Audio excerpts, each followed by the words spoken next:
Okay, colleagues, so I wanted to briefly talk about an interesting problem which came up several times during the last semester. And this is the problem of personal identity, personal identity. So specifically, this came up in the context of philosophy of naturalism, right?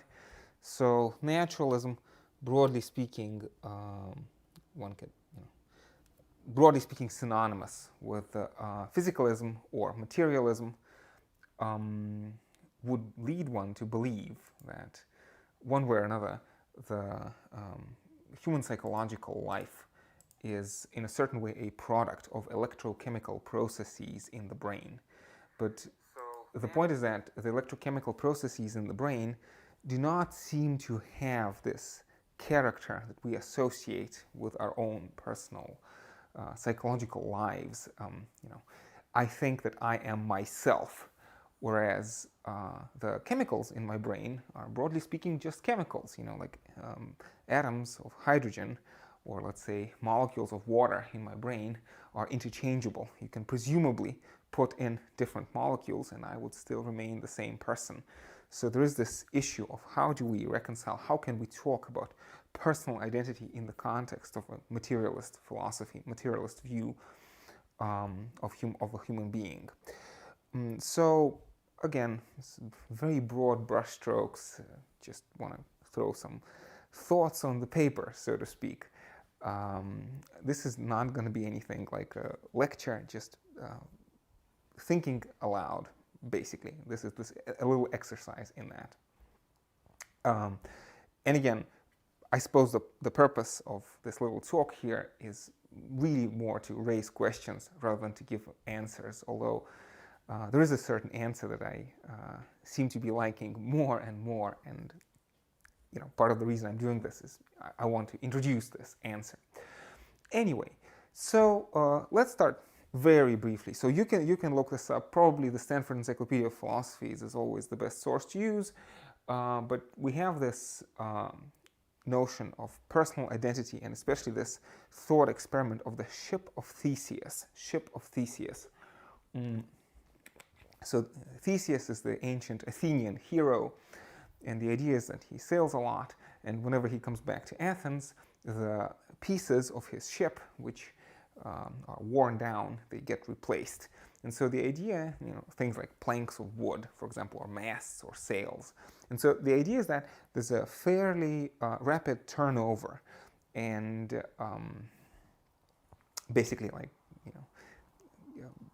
after a short period of time, the ship of Theseus, which people call the same ship, is made up of entirely new parts, whereas the old parts, presumably haven't been thrown out, but let's imagine that, imagine the dock workers in Athens would keep the spare parts, not the spare parts, but the old worn out parts, and they would assemble a new ship out of those. And so you can ask this question, sort of which one is then the ship of Theseus, and how can you keep saying that it's the same ship, even though the parts of which it's made are all new, right? And so the idea of the relevance of this example of the ship of Theseus to the problem of personal identity is that presumably something very similar happens to a human body. So we can use element tracing, so tracing of especially of radioactive elements, to estimate the turnover of chemicals inside of human body, including inside presumably fairly solid tissue, right? I'm not even sure if you call it tissue, right? So like bones or teeth, for example, right? And so the idea is that there's a fairly rapid turnover of chemicals within a human body. So much so that there's a certain estimate that gets thrown around that maybe once every 7 years all of the atoms in the human body are replaced. Now this is probably not 100% accurate, but it gives a good ballpark, right? Good ballpark estimate. And so the question is then, in what sense am I the same person I was 7 years ago or 20 years ago if the matter from which I'm made is entirely new, right? And this is an interesting problem, and one potential answer, which I have to admit I don't like at all, is to say that, well, this means that physicalism must be wrong, right? This means that naturalism must be wrong. In order for personal identity to work somehow, right, we need to postulate an existence of something like an immortal, immaterial, or not necessarily immortal, but definitely an immaterial soul which exists over and above the body. Now, it's a whole separate discussion, but I don't think that's a valid move for all sorts of reasons, and I don't think it really solves anything. Partly because even if you imagine or postulate an existence of an immaterial soul, then you get this problem, a little bit like Plato's third man argument against the theory of forms. You can ask, well, what is then the relationship of this immaterial soul to the material body, and how do you know that the same body has the same soul over time, and that souls don't keep swapping, don't keep changing? If the immaterial soul is just an add-on thing, a thing that's added on to a material body, what would prevent the soul from being destroyed and recreated every night or every minute or every moment? And so it doesn't seem to, it's a topic for a separate video, but it doesn't seem that an immaterial soul can really solve the problem of personal identity. At least that's what it seems to me right now. That's in general a topic for another time. So let me go back to this notion. So if we assume a materialist framework, what can we say then about personal identity? Well, it seems that, again, personal identity is in trouble, right? And well, there's a million things I could say here, but on my slide, I sort of want to move in the direction of Buddhism. Well, again, so Buddhism, please forgive me, it's obviously an umbrella term. There's a million different traditions and philosophies over the thousands of years of Buddhist history, which get lumped together under a single title, Buddhism. But broadly speaking, we understand what we mean, right? And so in Buddhism, there's this idea, ancient idea, presumably going back to the Untitled Sutra, recounting the views of, presumably the sermons of Buddha himself, with this notion of anatman, or in Pali, anatta. And anatman meaning non-self, that actually Buddha argues in this Untitled Sutra. Buddha argues that our internal psychological life is in constant flux. If we sit down, if we try to introspect, we see constant change on the one hand, and on the other hand, there seems to be a lot going on in our, in the internals of our psyche, which we cannot really control, which exists over and above. I don't want to say over and above, but like independently of our will. And I think the metaphor that Buddha uses is the metaphor of a king in a kingdom. We cannot seem to order our mental phenomena in our head the same way that a strong ruler could order his or her servants around, right? King or queen, let's say, right? In a sense that if I wake up in the morning in a grumpy mood, I cannot simply order myself to become cheerful. Or if I'm hungry, I cannot order myself to become satiated, right? Likewise, if I don't feel hungry, I cannot order myself to become hungry, right? So it seems that there's a certain resistance of our internal psychological life. And so I kind of want to pursue this at the same time in two directions. I want to talk about Buddhism, and I also want to talk about the naturalist account of this. So let me maybe start with the Buddhist account. So with the Buddhist account, so if there is no self, indeed, right? So, and the notion being that, okay, maybe there is consciousness which exists in the moment, right now, I feel conscious, but past is unavailable to me. It exists only as the memory, but the memory is something that is with me right now in my head. And similarly, future does not exist yet. It exists as a certain anticipation in the current moment, but I don't experience the past or the future right now. I have a memory and an anticipation, but both of these are aspects of the present, not, strictly speaking, of the past or of the future. So I have this momentary self. And as this momentary self, I find myself in this particular body, in this particular psychological state. And from the past, I inherit something. And so properly speaking, I think, and the best book to look this up, I guess, is the Cambridge History of Buddhism by Peter Harvey. I should add a reference maybe to the video description, but go back a step. So if there is no self, what gets reincarnated? And the idea is that karma gets reincarnated. Karma as an external structure of cause and effect. So I find myself as a consciousness in this particular body, not of my choosing. And I find myself with particular memories, with particular conceptions of myself, with a particular, if you want, ego, with a particular story of myself, but they are, properly speaking, not mine. They are inherited by me from this past through this karmic structure of cause and effect. Mm-hmm. And I think, in general, sounds very much compatible with the, this Buddhist account sounds very much compatible with the standard picture that we get, that we tell each other, within the naturalist framework. The picture within the naturalist framework, broadly speaking, amounting to the following, right? So, I keep talking about this, internal inventory of my psychological life. Beliefs, desires, values, certain kinds of automatic reactions that I have. Automatic reactions of, more natural, biological kind, like liking certain foods or aversion to, let's say, rotting meat. And at the same time, on the other hand, certain kinds of cultural prejudice, certain kinds of, like my ability to automatically read and understand, let's say, sentences of English language, right? And you can ask a question, how do we account as naturalists for these automatic reactions? And, as Karl Marx says, history is the most important science. Everything is the way it is because it got that way, right?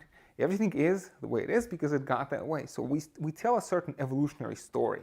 So from the standpoint of evolutionary development of the human species, and then the evolutionary development of human culture. So we have biological evolution, but also we have cultural evolution, right? And so an individual human being would be a product of both. So evolution of the species, but also particular accidents and incidents of particular of individual biological development. And likewise, you have the cultural development of humanity and of a particular culture, or maybe of a particular language, and then my own personal cultural development, right? And as a result of that, as a result of all of this process, of broadly speaking evolutionary kind, I find myself in this particular situation. But strictly speaking, yeah, I give my own self-description, using the word I, but it's quite possible, it seems from a naturalist standpoint, to give a third person, detached description of what goes on without actually attributing any kind of deep first-person ontology to a person like myself, for example, right? So this, broadly speaking, could remind us of the zombie argument by Dave Chalmers, the idea that functionally speaking, the presence of first-person consciousness, of this, qualitative awareness, this, having to do with this qualia, is not necessary to account for my behavior. Functionally speaking, the, automatic reactions and the reflexes of my body, but also not just automatic reaction, but also my conscious deliberation, my cultural makeup, my ability to use a language, my cultural dispositions, right? All of these, it seems, could be accounted for through this kind of functionalist framework, right? But if that's the case, a certain kind of epiphenomenalist conclusion, springs to mind. A certain kind of epiphenomenalist conclusion yields itself very easily, fits very well into this kind of story that, if Lacan is right, and if let's say Foucault is right, and we live in a disciplinary society which manufactures us as if in a factory, what does my consciousness matter, right? So this, go back to this metaphor from Freud, which Freud takes from Nietzsche, of the conscious self riding the unconscious, as a rider rides the tiger. And the rider may have an illusion that the rider is in control, but actually the tiger takes the person where they would go, right? And also kind of extending this metaphor and analogy, the idea is that I'm using words of presumably English language right now, but do I really understand the words of English language? Or is it the case that the language, in a certain sense, speaks through me, right? So in this sense, I want to kind of bring the French post-structuralist tradition kind of closer into the fold of with naturalism. And I feel that the naturalist, physicalist explaining a way of consciousness goes very well hand in hand with this postmodern challenging of the autonomy of the self. So maybe let me also add. So compared to the let's not use the word postmodern because it's tendentious. Let's say post-structuralist, structuralist and post-structuralist. Structuralist and post-structuralist explaining a way of explaining consciousness away, or downplaying of consciousness. Functionalist account of consciousness. So in an important sense, from this perspective, somebody like Saussure, for example, or much more so from perspective like Lévi-Strauss, right? So structural anthropology. Do I really know what the words of language mean, or is it the case that language speaks through me? So maybe let me even add this phrase. So language speaks through me. So I understand that this maybe is somewhat haphazard, and again, I said at the beginning of this talk that it's going to be basically a chance for me to voice some thoughts aloud. But let me continue. So I began by talking about this ship of Theseus problem, and I hope it's more or less clear, right? So how can I remain the same person if the stuff from which I am made is changing? And now, on the one hand, from the Buddhist perspective, on the other hand, from the structuralist perspective, and maybe even from the naturalist perspective, the idea is that identity exists, but the identity is actually imposed from without. So identity is imposed from without. So there's a certain structure, external and maybe even coercive. So there's an external and maybe coercive mechanism, which from moment to moment makes sure that I remain the same person. So it's like, again, in my body, there are certain mechanisms which have evolved over evolutionary time, which make sure, which police my cells into behaving properly, into maintaining homeostasis.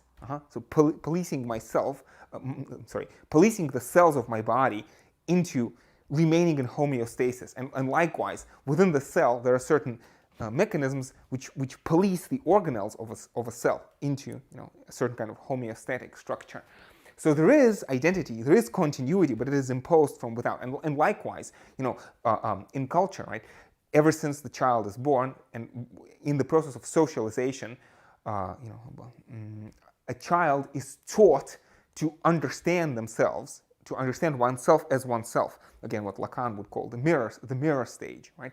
This idea that we don't only exist, but we also think about our existence. We also describe ourselves. We have a notion of ourself, and this notion of ourself is, in a certain sense, it's like, in some sense, I'm oversimplifying grossly. It is a way of society to control our behavior, right? Again, think of this wonderful phrase from Michel Foucault: "The soul is the prison of the body." The soul is the prison of the body, right? So this notion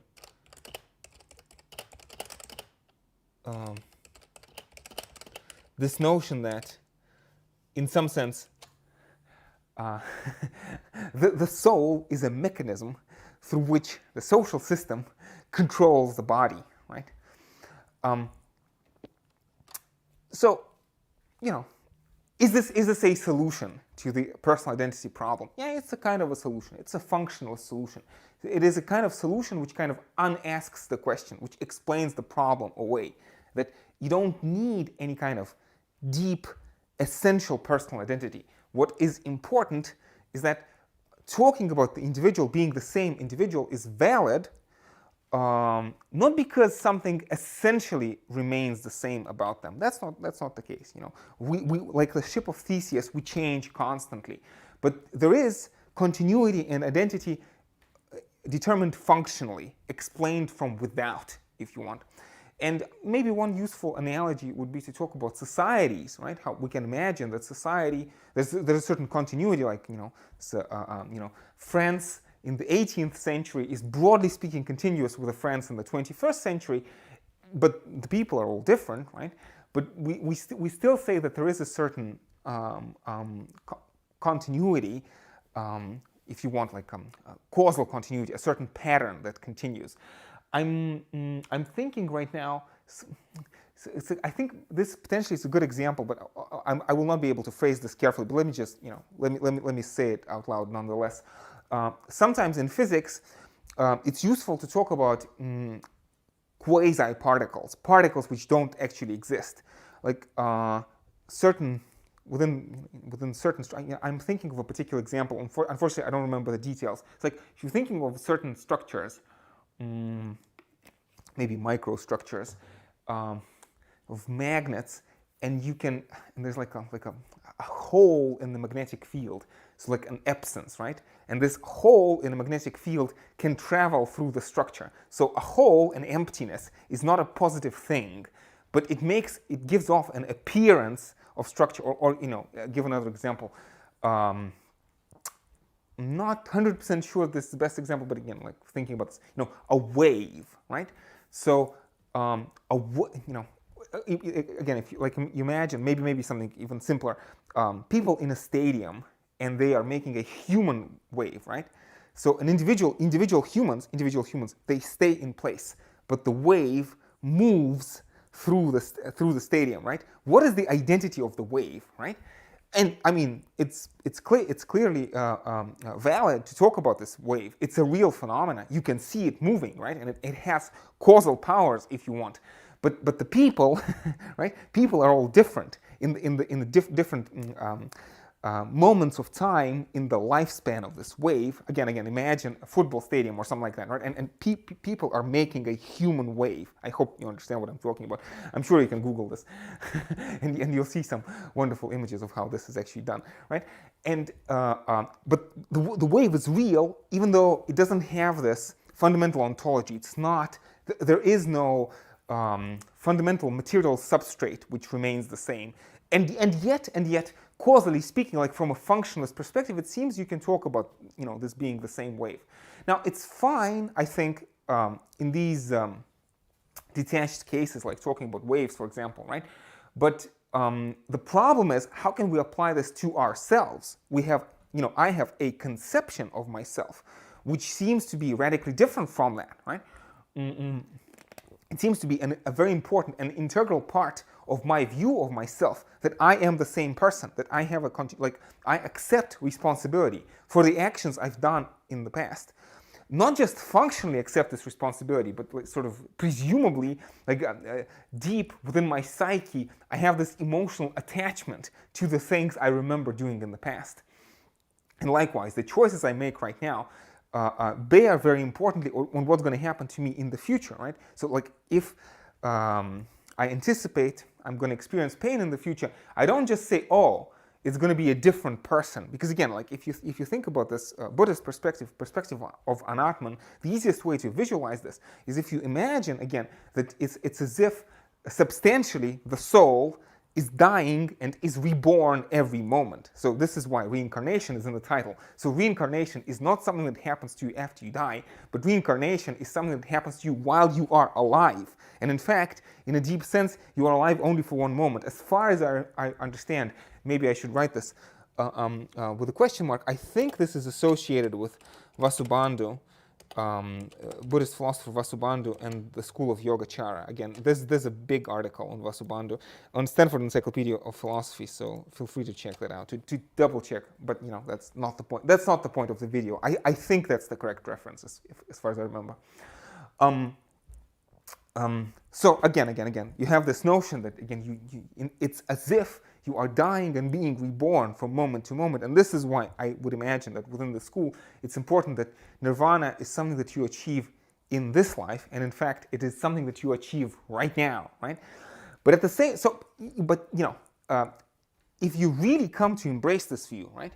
If you really come to take this view seriously, would this change your life? Would this change the way you look at your life? And preliminarily, presumably, the answer seems to be yes.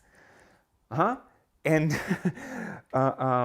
especially, in terms of this, if you want your attitude towards time, and again, this notion of how do you deal with events of your past and how do you deal with anticipation of the future.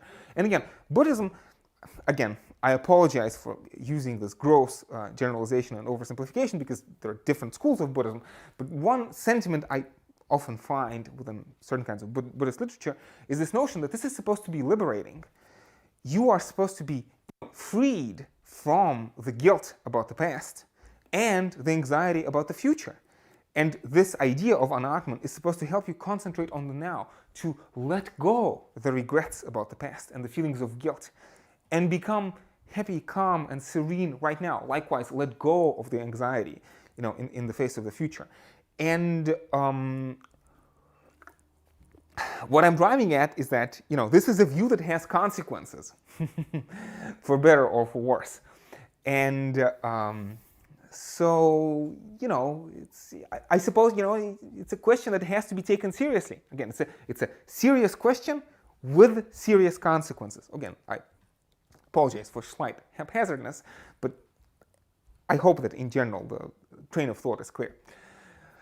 Okay, now,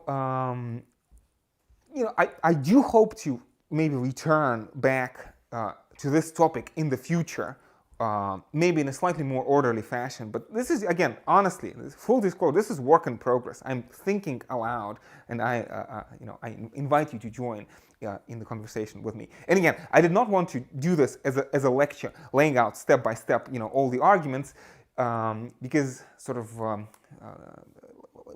for me, the point of this little talk right now is maybe to give you a certain perspective, and maybe not necessarily to try to convince you, but again, I am speaking from a certain perspective, so I am trying to, maybe even promote, if you want, to tentatively defend, right, the ideas of naturalism, reinforce them with ideas from Buddhism. And I'm going to get to the many worlds interpretation of quantum mechanics in a second. So again, for me, the value of this kind of talk is not to give an encyclopedic overview of all of the positions out there, but to try to present a coherent defense of one particular position, right? Or a tentative defense, provisional defense. Okay, hopefully I've been able to do that. Now, at least to some extent. Now, as a postscriptum, let's talk about the many worlds interpretation of quantum mechanics. So it's a whole separate topic, and sometime I should get around to making a series of videos explaining this maybe in detail. Right now, I suppose the only reference I can give is that Sean Carroll, for my money, is the clearest, what's the right phrase? Clearest writer?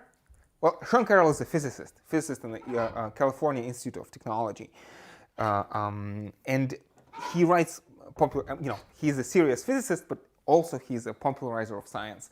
And, from my experience, his explanations work best for me. And he goes, quite in depth in his discussions. He has a book, very recent book, I think it's from 2019, and I think it's called Something Deeply Hidden. So maybe I should add the title as well.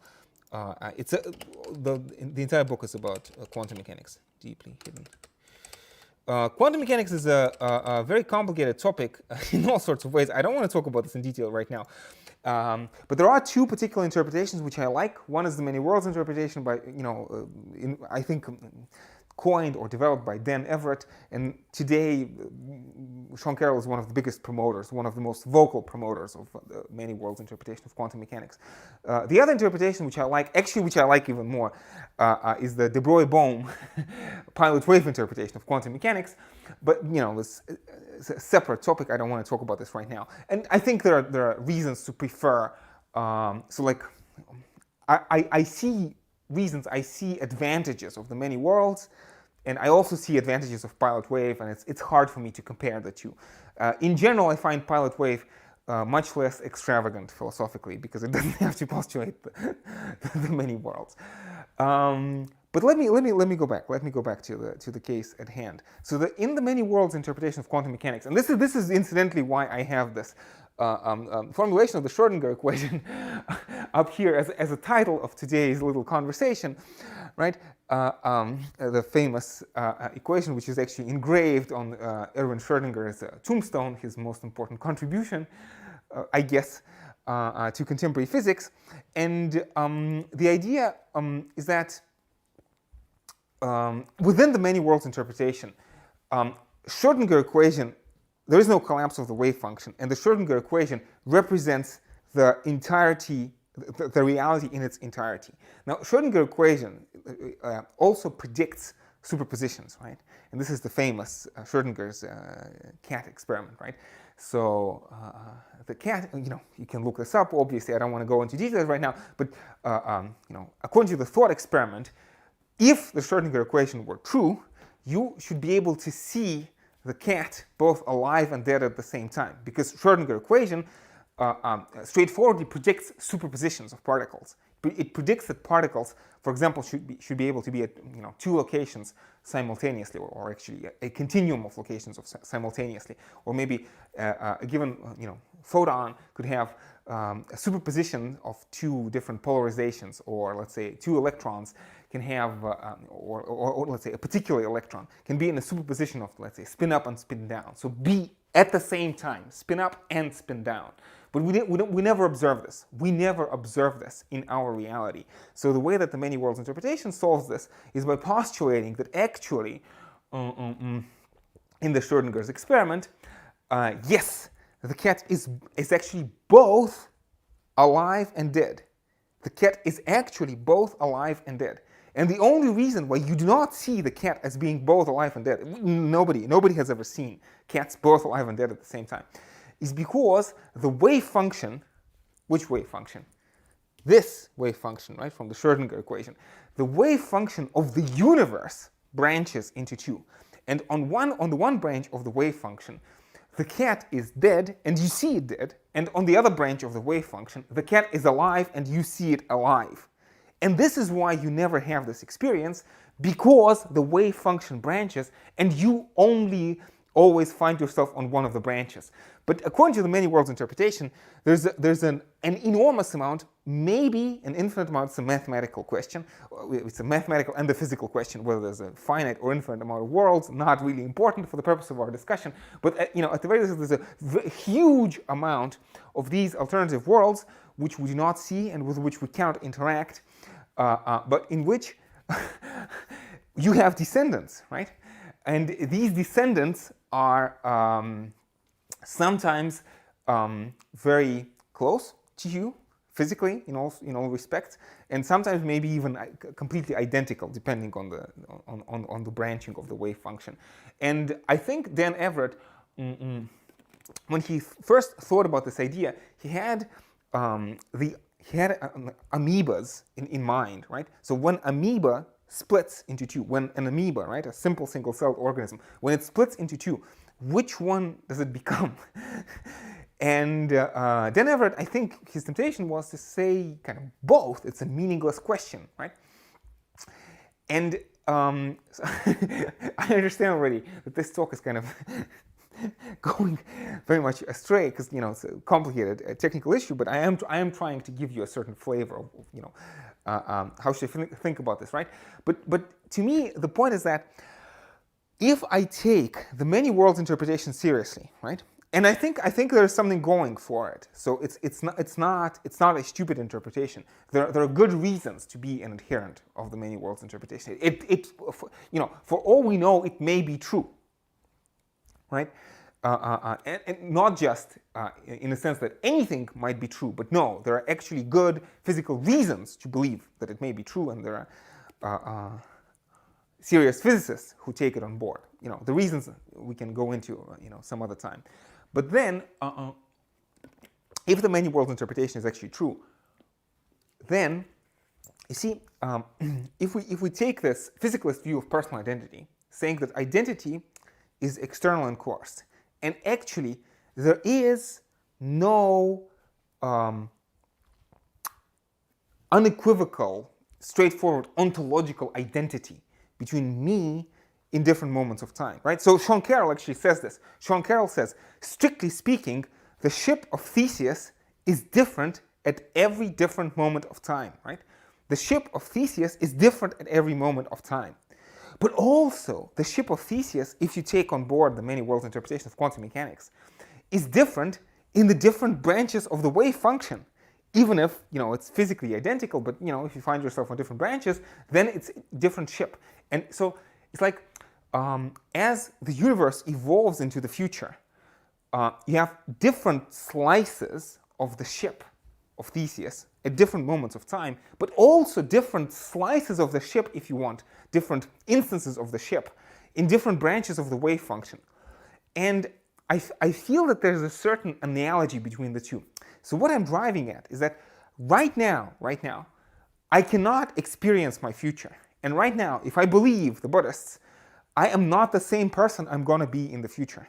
There's going to be a certain continuity between me, myself right now, and myself in the future, but it's a karmic continuity. It is a continuity which is imposed from without.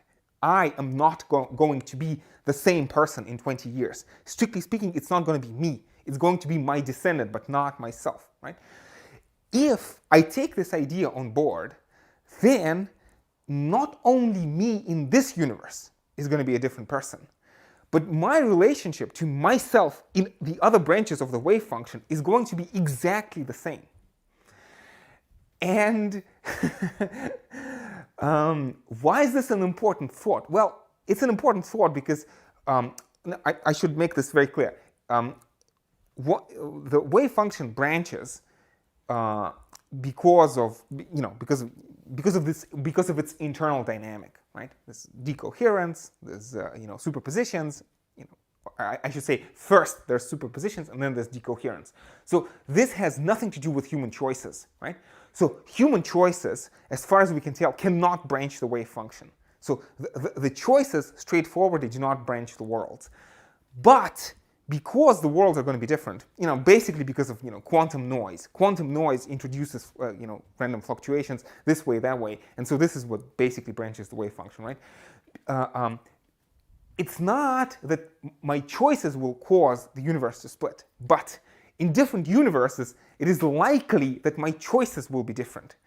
And especially if there's you have a hard decision and you're not entirely sure what to do and you're tossing a coin or you're very much on the fence, it's thinkable, it's imaginable that in different worlds you'll end up in different situations. Not as a cause, your decision doesn't cause the world to branch, but in different branches, I think it's logical or conceivable, it's imaginable that you will make different choices, right?